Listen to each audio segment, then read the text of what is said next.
یہ جو امپورٹڈ حکومت ہمارے پاکستان کے اوپر مسلط کی گئی ہے، ہم لوگ اسی لیے نکلے ہوئے ہیں. ہم اس امپورٹڈ حکومت کو بالکل نہیں مانتے.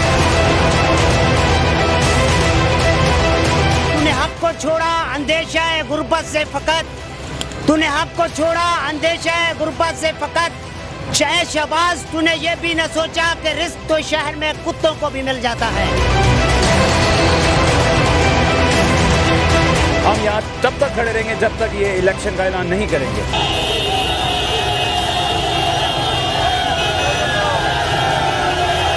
السلام علیکم خواتین حضرات، ہم موجود ہیں آزادی مارچ میں. آج 25 مئی ہے اور عمران خان نے اس حوالے سے خصوصی اعلان کیا ہے کہ آج پاکستان کے لیے حقیقی آزادی مارچ ہونا ہے. ہمارے ساتھ کچھ شرکاء موجود ہیں. اس جو آزادی مارچ ہے تحریک انصاف کے یہ سارے ورکرز ہیں. ان سے پوچھیں گے کہ یہ کس وجہ سے نکلے ہیں اور یہ آزادی مارچ آخر ہے کیا، کس حوالے سے یہ آزادی لینا چاہ رہے ہیں. آئیے جانتے ہیں ورکر سے. جی السلام علیکم ورحمۃ اللہ وبرکاتہ.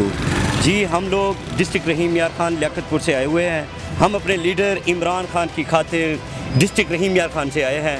ہمارے لیڈر کے ساتھ جو اور یہ پاکستان کے ساتھ یہ جو زیادتی کی گئی ہے، یہ جو امپورٹڈ حکومت ہمارے پاکستان کے اوپر مسلط کی گئی ہے، ہم لوگ اسی لیے نکلے ہوئے ہیں. ہم اس امپورٹڈ حکومت کو بالکل نہیں مانتے.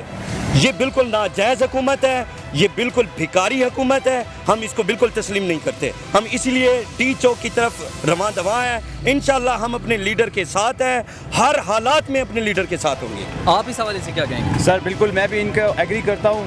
یہ جو کچھ بھی ہوا، رات کے 12 بجے جو عدالتیں کھولی گئیں اور خان صاحب کے ساتھ جو ناانصافی ہوئی، ہم اس کو نہیں مانتے ہیں اور ہم خان کے ساتھ کھڑے رہیں گے. خان کو ویلکم بھی کریں گے.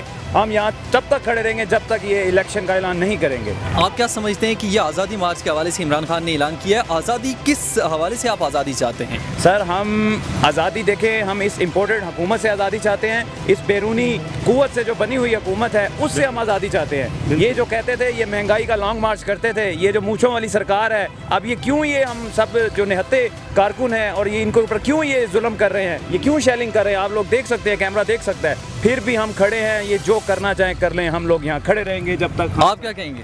جی بالکل ایسا ہی ہے بھائی، ہم آزادی کے لیے نکلے ہیں. آپ نے ابھی پوچھا کہ آزادی کس چیز کی چاہیے. دیکھیں رات کو 12 بجے عدالتیں کھولنا یہ کسی قانون و ضابطے میں نہیں آتا. انہوں نے بالکل غلط کیا، بالکل ناجائز کیا انہوں نے. اب دیکھ لیں یہاں پہ جو شیلنگ ہو رہی ہے، اتنا ظلم و زیادتی ہو رہی ہے، فیمیل کے ساتھ تشدد کیا جا رہا ہے. بالکل انتہائی ہم اس حکومت سے نجات چاہتے ہیں بالکل ہی، اور اس حکومت کو نہیں مانتے. جب تک یہ اس حکومت سے ہماری جان نہیں چھوٹنی، ہم یہیں بیٹھے ہوئے ہیں اور ہمیں دھرنا دے کے بیٹھے رہیں گے. میں کہوں گا تو نے حق کو چھوڑا اندیشہ غربت سے فقط، تو نے حق کو چھوڑا اندیشہ غربت سے فقط. شہ شہباز تو نے یہ بھی نہ سوچا کہ رزق تو شہر میں کتوں کو بھی مل جاتا ہے. اگر یہ سمجھتے ہیں کہ یہ طاقت سے آنسو گیس سے اس قوم کو دبا لیں گے تو خدا کی قسم اگر طاقت سے قومیں دبتی تو آج افغانستان پہ امریکہ کا جھنڈا ہوتا. اس سے زیادہ طاقت یہ استعمال نہیں کر سکتے ہیں. طاقت سے کبھی قومیں نہیں جھکتی، ظلم سے زیادتی سے قومیں ہمیشہ بنتی ہیں اور آج ایک قوم بننے جا رہی ہے.